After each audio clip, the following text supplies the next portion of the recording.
The live TV, सच सबसे आगे।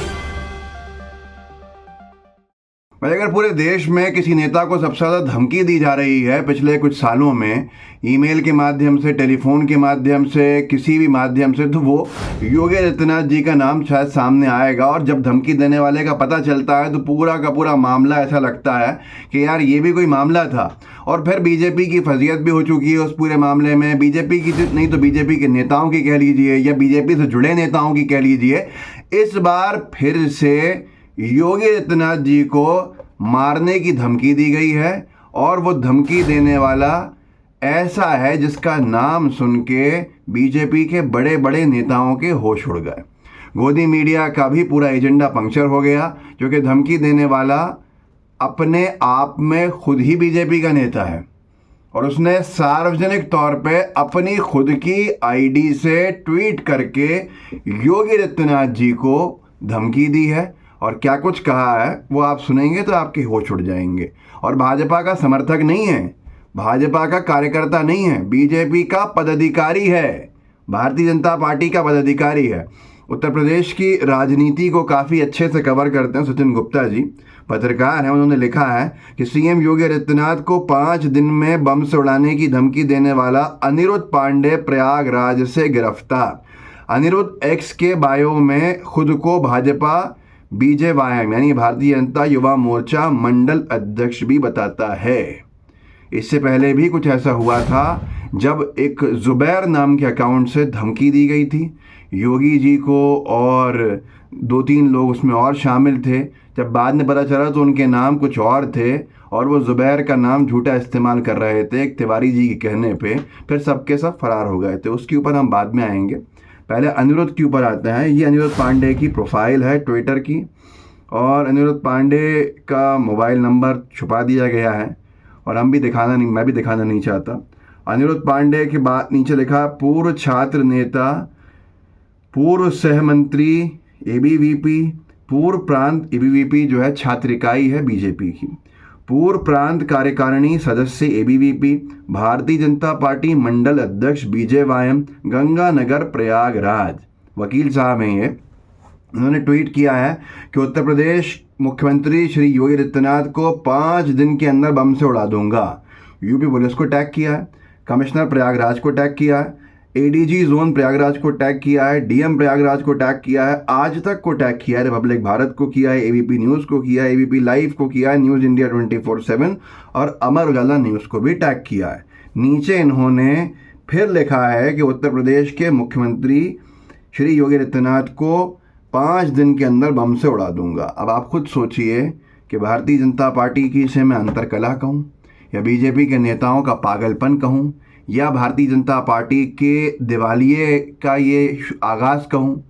लेकिन अगर कोई उर्दू नाम वाला ये धमकी देता तो अब तक तो कितने सारे मिलिटेंट ग्रुप से उसका संबंध निकल चुका होता, उसको न्यूज़ चैनल्स आतंकवादी लिख चुके होते, उसकी गिरफ्तारी हो कि उसका घर बुलडोज़र से टूट चुका होता। लेकिन यहाँ भारतीय जनता पार्टी का ही मंडल अध्यक्ष है और ख़ुद उसका नाम जो है वो आपने देख ही लिया, आपके सामने था, अनिरुद्ध पांडे है। तो उसके ऊपर कोई कार्रवाई नहीं हुई है, क्योंकि बीजेपी का ही नेता अगर निकलता है योगी जी को धमकी देने वाला, वो ये बम से उड़ाने की, तो फिर क्या कार्रवाई की उम्मीद करेंगे।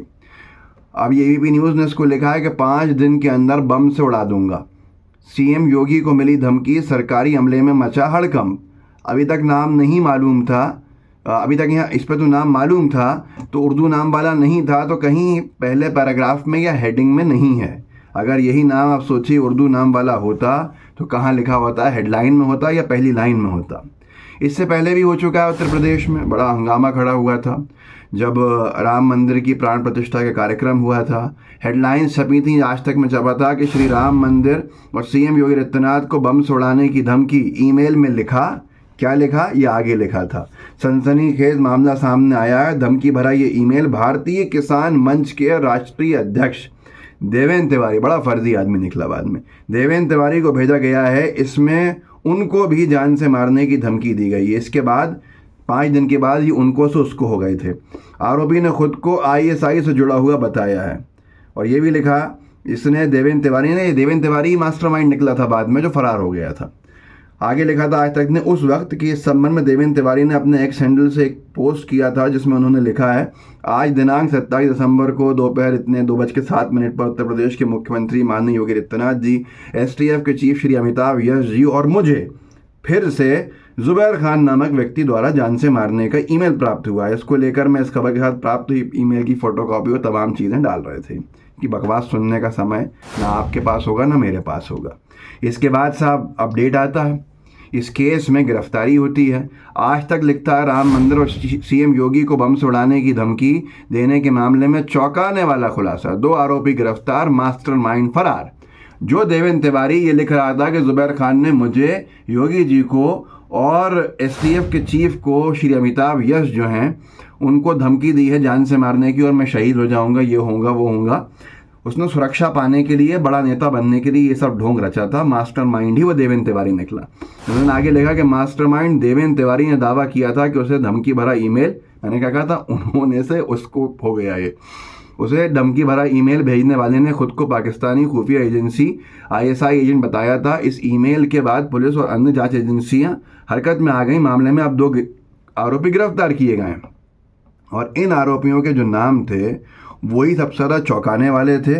और उसके बाद जैसे ही खुलासा होता है तो आप सोचिए उनके नामों के ऊपर भारतीय जनता पार्टी की जितनी राजनीतिक सोच थी, जितना वो चाह रहे थे हंगामा खड़ा करना, वो सारा हंगामा ठंडा हो जाता है।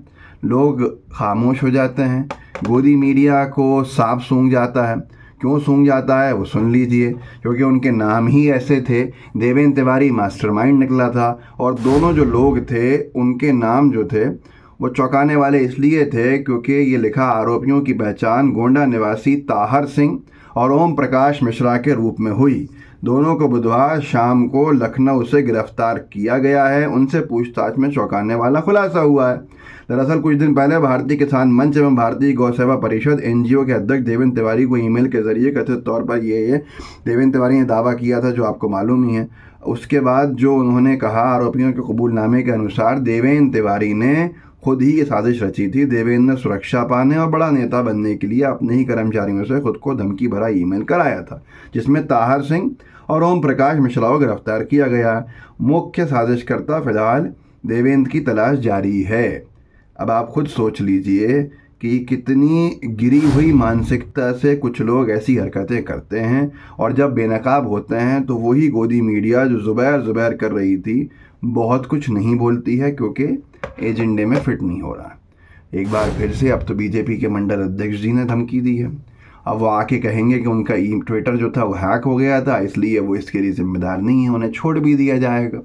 यहीं पर अगर कोई जुबैर असली होता या कोई मुस्लिम व्यक्ति होता तो क्या बीजेपी की सरकार उसे छोड़ देती? अब तक तो घर टूट चुका होता, बुलडोज़र चल चुका होता, आशियाने तबाह कर दिए होते और बाद में कहा गया होता कि चूक हो गई है, कोई बात नहीं, फिर बना लेंगे वो लोग खुद ही। तो इस वीडियो को आगे बढ़ाइएगा, लोगों को जागरूक कर सकते ज़रूर कीजिए। व्हाट्सएप ग्रुप्स होंगे, सोशल मीडिया अकाउंट्स होंगे, वहाँ पे ज़रूर साझा कीजिएगा। जय हिंद, जय भारत। द लाइव टीवी, सच सबसे आगे।